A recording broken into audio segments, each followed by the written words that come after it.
Hello everyone. The deal एक Korean suspense thriller movie है जो कि सीरियल किलिंग पर बेस्ड है। इस मूवी की स्टोरी लाइन हॉरिफिक होने के साथ साथ काफ़ी इंटरेस्टिंग भी है। तो चलिए आगे बढ़ते हैं। मूवी की शुरुआत होती है बरसात की एक रात में, जहां एक लड़की मार्केट से कुछ सामान लेकर अपने घर की तरफ बढ़ती है। एक सुनसान रास्ते से गुजरते वक्त उसे इस बात का एहसास होता है कि कोई उसका पीछा कर रहा है। फिर हमें एक अनजान शख्स नजर आता है जो कि उसके पीछे होता है। लड़की तेजी से अपने घर की ओर बढ़ने लगती है और जैसे ही अपने घर के पास पहुंचती है तभी पीछे से उसके सर पर कोई वार करता है और दूसरे वार में ही उसे बेहोश कर देता है। ये एक सीरियल किलर होता है। न्यूज़पेपर से हमें इस बात का पता चलता है कि इसी तरीके से कई लड़कियां गायब हो चुकी हैं और पुलिस इस केस को एक सीरियल किलिंग का दर्जा दे रही है। इसके बाद पुलिस ये मानती है कि इसी तरीके से 7 लड़कियां और गायब हो चुकी हैं और हमें एक और खबर देखने को मिलती है कि ये जो सारी चीज़ें हो रही हैं वो इस वजह से हो रही हैं क्योंकि गवर्नमेंट ने डेथ पेनल्टी पर रोक लगा दी है। अब हम आगे देखते हैं कि इस केस की वजह से जो चीफ ऑफ पुलिस हैं चोई, उनके ऊपर काफ़ी ज़्यादा प्रेशर पड़ रहा है और इसी वजह से वो अपने सारे जूनियर्स पे बौखलाए हुए हैं, जिनमें से उनके सबसे काबिल डिटेक्टिव सैंग भी शामिल हैं।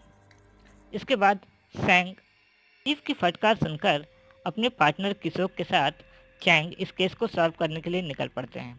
पर वो सोचते हैं कि बिना क्लू के आखिर इस केस को सॉल्व कैसे किया जाए और वो आगे बढ़ते हैं। दूसरी तरफ हमें दिखाया जाता है हून को, जो कि एक बहुत ही अच्छा एम्प्लॉय है और अपने ऑफिस में अपना काम कर रहा है। उसकी बॉस उस पर थोड़ा सा गुस्सा है, जो कि एक वर्क प्रेशर के लिए है। तभी उनका एक कलीग हून से रिक्वेस्ट करता है कि वो उनका भी काम कर दें और हून देर तक रुक के उनका काम करने लगता है। सुयुंग, जो कि हून की वाइफ हैं, वो उन्हें कॉल करती हैं और बताती हैं कि आज उन्हें घर जल्दी आना होगा क्योंकि उन्होंने एक छोटी सी पार्टी रखी है जिसमें वो अपने भाई को बुलाना चाहती हैं। सुयुंग ये भी बताती हैं कि वो हून को एक गुड न्यूज़ देना चाहती हैं, जो कि घर आने पर ही वो उन्हें बताएंगे। सुयुंग क्लिनिक से घर जाने के लिए निकलती है, तभी रास्ते में वही किलर उस पर हमला कर देता है और घायल सुयुंग को वैन में लेकर जाने लगता है। तभी थोड़ी देर में सुयुंग का फ़ोन रिंग करता है, जो कि हून ने उस पर कॉल किया होता है। किलर यह देखते ही फ़ोन को वैन से बाहर फेंक देता है। तभी एक गुजरती हुई गाड़ी किलर के वैन को टक्कर मारती है और उसका ड्राइवर किलर के साथ थोड़ा सा झगड़ा करने लगता है। तभी किलर वहाँ से बचकर निकल जाता है और भागने लगता है। इस बात की जानकारी सैंग को वायरलेस पर मिलती है और उसे शक होता है और वह किलर के पीछे उसके बारे में पता लगाने के लिए निकल पड़ता है। दूसरी तरफ वह किलर घायल सुयुंग को एक पहाड़ी पर लेकर पहुंचता है, जहां वह उसे वैन से घसीटता हुआ निकालता है और मौत के घाट उतार देता है। इधर सैंग भी उस एक्सीडेंट स्पॉट पर पहुंच चुका होता है। फिर थोड़ी दूर पर सड़क के किनारे पड़े हुए एक टूटे हुए मोबाइल फ़ोन पर सैंग की नज़र पड़ती है और वह देखता है कि यह मोबाइल फ़ोन तो एक लड़की का है। फिर से सैंग को थोड़ा शक होता है और फिर वो उसी डायरेक्शन में निकल जाता है जिस डायरेक्शन में वह गाड़ी वाला एक्सीडेंट करके भागा होता है। इसके बाद वहाँ पहुँचने पर उसे इस बात का एहसास होता है कि वहाँ पर टायरों के निशान तो होते हैं, पर वहाँ से जाने के निशान होते हैं परंतु आने के नहीं होते हैं। इसी वजह से सैंग उसे दूसरी डायरेक्शन से जाकर पकड़ने की कोशिश करता है और थोड़े आगे जाते ही उसे वह वैन दिख जाती है। सैंग उस शख्स को वैन से बाहर निकलने को कहता है, पर वह बाहर नहीं निकलता है और भागने की कोशिश करता है। फिर सैंग का पार्टनर आगे से घेर कर उस शख्स को पकड़ लेता है। फिर सैंग वैन की शिनाख्त करता है और उसमें उसे कुछ बाल के गुच्छे मिलते हैं जिसमें खून के धब्बे लगे हुए होते हैं। इसके बाद सैंग को उस पर शक होता है और वो लोग उसे गिरफ्तार कर लेते हैं।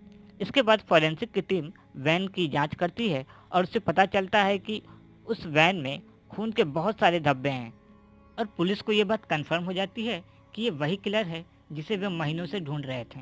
इस बात से सैंग बहुत ज़्यादा खुश हो जाता है। इधर हम देखते हैं कि जो हून होता है वो काफ़ी परेशान हो चुका होता है क्योंकि शाम तक अभी तक उसकी बीवी सू युंग घर वापस नहीं आई होती है।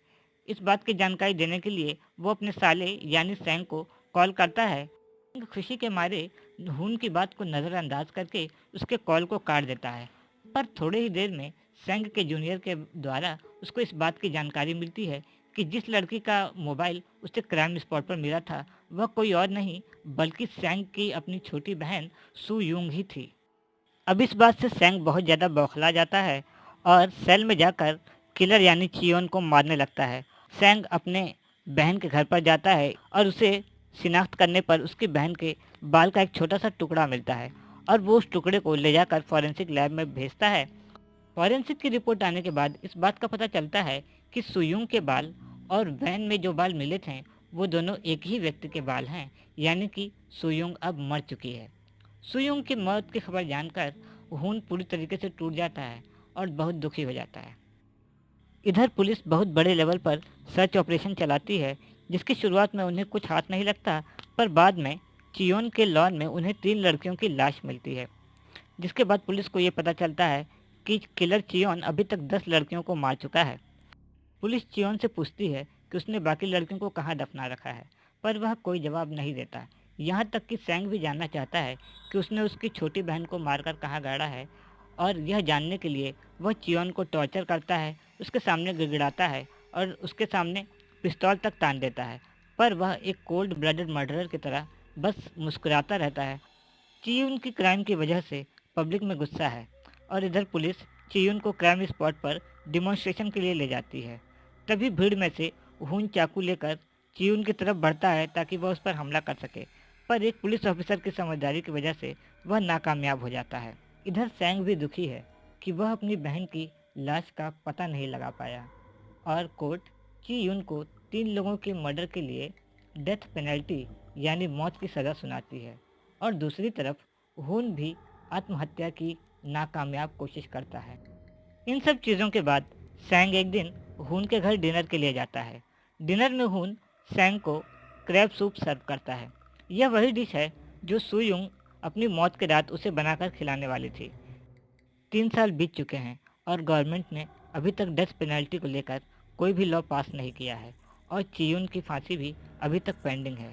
सैंग अभी भी जेल में जाकर चियुन से मिलता रहता है और उससे हर बार एक ही सवाल करता है कि आखिरकार उसने उसकी बहन को कहाँ दफनाया, और हर बार वह मुस्कुराकर कोई जवाब नहीं देता। इधर किसोक और सैंग अफसोस जताते हुए ड्रिंक करते हैं और बात करते हैं कि दोषी साबित होने के बाद भी चियोन अभी तक जिंदा है। और थोड़ी देर बाद ही सैंग को कॉल आता है कि एक बहुत बड़े डॉन होई का मर्डर हो गया है। मर्डरर ने होई पर चाकू से वार किया, पर मास्क पहने हुए होने की वजह से उसकी पहचान नहीं हो पाई। आगे पुलिस इन्वेस्टिगेशन में यह पता चलता है कि होई से पहले इस गैंग का हेड कोई शॉन नाम का बंदा था, जिसे 5 साल पहले 6 लोगों के मर्डर के जुर्म में डेथ पेनल्टी की सज़ा हुई है। अब होई के मर्डर के बाद इस गैंग का हेड कोई शैबी नाम का बंदा है और पुलिस को उसी पे शक है क्योंकि सैंग शैबी को पहले से जानता है, इसीलिए यह केस सैंग को दिया जाता है। सैंग शैबी से पूछताछ करता है कि क्या उसने होई को मारा है, तो वह ये बताता है कि आखिरकार वह ऐसा क्यों करेगा कि सारा शक उसी पर आए। इसके बाद सैंग शॉन से मिलने के लिए जेल में जाता है। सैंग शॉन को होई के मर्डर के बारे में बताता है, जिसे सुनकर शॉन बिल्कुल भी हैरान नहीं होता और ऐसा लगता है जैसे उसे इसके बारे में पहले से ही काफ़ी कुछ पता था। जाते वक्त सैंग चियोन से मिलने की सोचता है क्योंकि चियोन और शॉन को एक ही जेल में रखा गया होता है। यह बात सुनकर जेलर सैंग को चियोन से मिलने के लिए मना करता है क्योंकि हाल ही में चियोन ने एक कैदी का कान चबाकर उसे घायल कर दिया था और इस बात से जेलर काफ़ी परेशान भी रहता है। इसके बाद सैंग एक ऐसे शख्स से मिलने जाता है जो कि पुलिस का बहुत बड़ा और पुराना खबरी होता है। यह शख्स बताता है कि होई और शैबी इन दोनों ने मिलकर एक टाइम में शॉन को फंसाया था और इन दोनों ने मिलजुल कर ही पुलिस को इसके खिलाफ सबूत दिए थे, और हो ना हो शॉन ही वो बंदा है जिसने होई को मारा या मरवाया है। जेल के रिकॉर्ड से सैंग को पता चलता है कि पिछले 5 सालों में सिर्फ 3 दिनों के लिए ही शॉन जेल से बाहर आया था, वो भी अपने मदर के फ्यूनरल के लिए। अब सैंग यह सोचता है कि भला जेल में रहकर कोई कैसे किसी का मर्डर प्लान एग्जीक्यूट कर सकता है,